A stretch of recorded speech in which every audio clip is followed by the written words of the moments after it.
Order! Order! You are an incorrigible delinquent at times.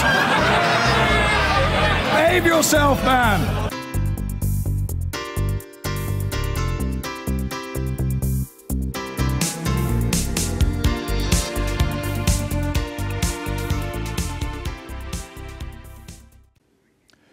There's a warning about a squeeze in living standards today. It follows official figures that show the cost of living, inflation, is outstripping wages for the first time in 3 years. Meanwhile, another set of figures show that a record number of people have a job. Unemployment has fallen to its lowest level in 42 years.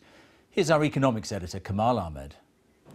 A business fair in Leeds and good news on jobs.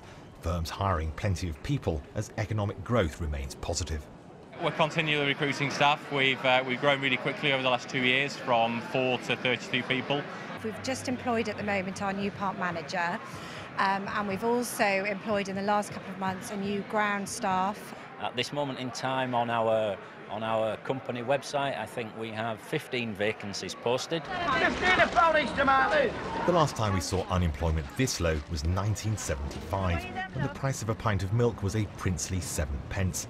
It was also an era of high inflation and rapidly increasing incomes. Today, inflation is creeping back and incomes growth is falling. Let's look at the more recent history of pay and rising prices in Britain. If you go right back to the year 2000, you can see that earnings were consistently above the rate of inflation. On average, people were better off. That came to an abrupt halt in 2008 when the financial crisis hit. Wages fell sharply and inflation rose as things like the cost of petrol went up. That led to this long period of pay squeeze. And that didn't come to an end until September 2014.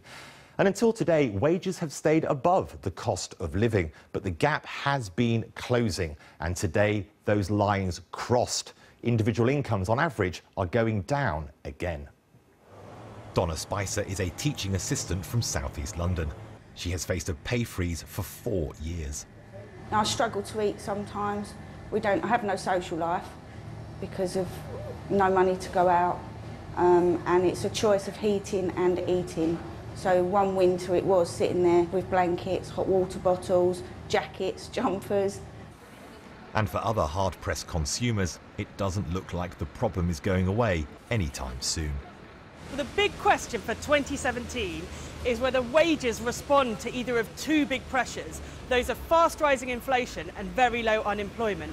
If they don't, we're likely to see the pay squeeze continue for some time, and that's really concerning. Is there a spark for the UK economy? A way to produce more wealth from the hard hours we work? That relies on productivity going up, but the figures are down again. Until that problem is solved, the danger of a continued income squeeze remains.